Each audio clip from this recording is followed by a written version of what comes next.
All right, welcome back to the car. It's Arman here, and in LA, there's so much driving done. Okay, because I know that you probably think it's like, why is this guy in his car all the time when he's recording these videos? And there's so much traffic in Los Angeles that you really can't help. But when you're sitting in the car, you do either texting or stuff like this. I usually, when an idea hits me, I'm like, you know what, let me share this with my list, let me share this with my blog, because I think it would help you out some way, shape, or form. So this is why I do this. The ideas just hit me in the car. So anyways, I was just with one of my very, very good friends. I've known the guy for like 13 years now, maybe 12 years now. And he's an amazing person. And I spoke with him with some of the strategies that I've been teaching people. And I was like, dude, listen, I know you're rough. Your financial situation is kind of rough right now. I teach people this kind of stuff. Let me teach you this and blah, blah, blah. And he's like, wow. And then I showed him like some testimonials and I'm like, this is a person. And I called, on my phone, I got one of my clients and I was like, can you please just tell this guy that what we talked about actually works? And they had this whole conversation and he was like, wow, dude, I'm really impressed. I don't know if it's going to work for me though. And I can understand where he's coming from because he's gone through a lot in his life and his confidence isn't where he used to be. And I'm sure that you can't relate, but I can. And for a very, very long time in my life, I actually had really, really low self-esteem. And for the first 2 years that I was building my business, I had like really low self-esteem. Like I didn't really believe that I could do it, and that was, I think, one of the main reasons why I wasn't getting the kind of success that I was expecting, because just my mental game wasn't right. So I looked into a lot of different courses. I spoke with a lot of teachers and educators about the subject, and just to see how I can improve my confidence. And the best advice that I got that seemed really doable for me, other than the whole try not to focus on the negative, try to focus on the positive, that can only take you so far, I believe, because I don't think it's just a mental game. It really has a lot to do with your actions and what you do on a daily basis as far as building confidence goes. But it is mental. There is a lot of your mental game that does affect what goes on in your subconscious, and it does affect what goes on with your confidence. But it's also a lot what you actually do, the actions that you take. So other than changing your mental game or like trying to focus more on the positives, this is the other best advice that I really, really got, which is to rank in the successes. So I got this from Blair Singer and T. Harv Eker. They both share the same mentality, or share the same concept, which is basically, first off, think about some time in your life that you were completely successful. And don't let your little voice in your head say, hey, no, that's not good enough, whatever it is. Just think about one point in your life that you were really, really successful. Or it could be two different points, three, four, it doesn't matter. That's actually even better. So when you think about these points and you can really imagine what it felt like at that moment to succeed, for me, one of the most important ones is my first ever tournament that I had when I started martial arts. I won. I got first place in my division, and like I remember the adrenaline that was running through my veins when the guy came in, and I was able to block his kick, and then right after his kick I went in and I landed a punch, and they gave me the point, and the flag went up, and I was ecstatic. I couldn't believe it. Like for a while, for like the first like 2 minutes, I really didn't realize what had happened because there was so much yelling and screaming. But so that I remember that day perfectly. And then anytime that I get nervous, or anytime that I can see myself getting down or whatever it may be, I remind myself of that moment, and I remind myself of the fact that, hey, I am capable of achieving great things.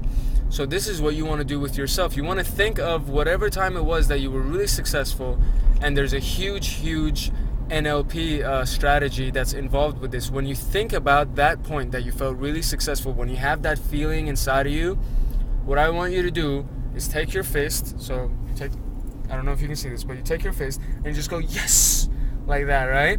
And physically, you need some kind of physical motion. I don't know what it is. For me, it's this. And I go, yes, when I get something done. So you need some kind of physical motion to rake in the yeses, to rake in the success. So that anytime that you feel down, instead of just having to think about it, you just go yes, and then you're immediately back at that state.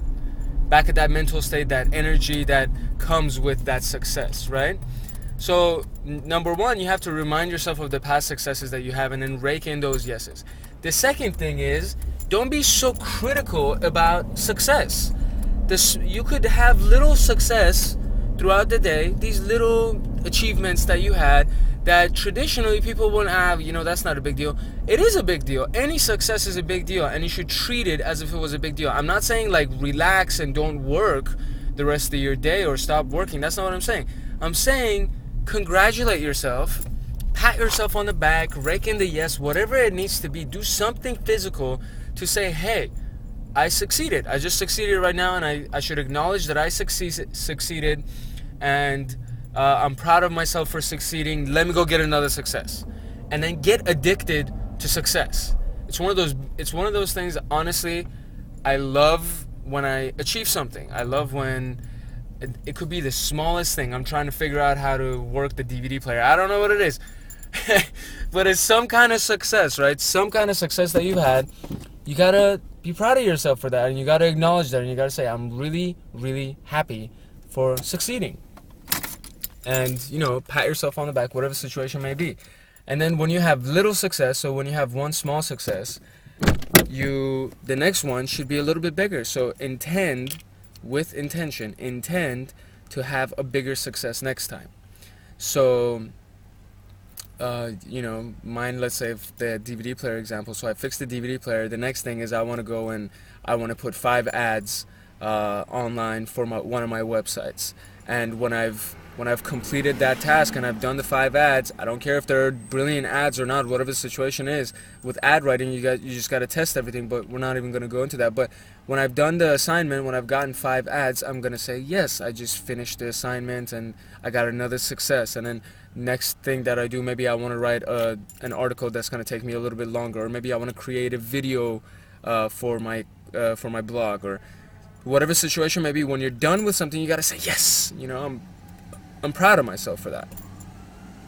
So that's my my little advice for today for the car recording.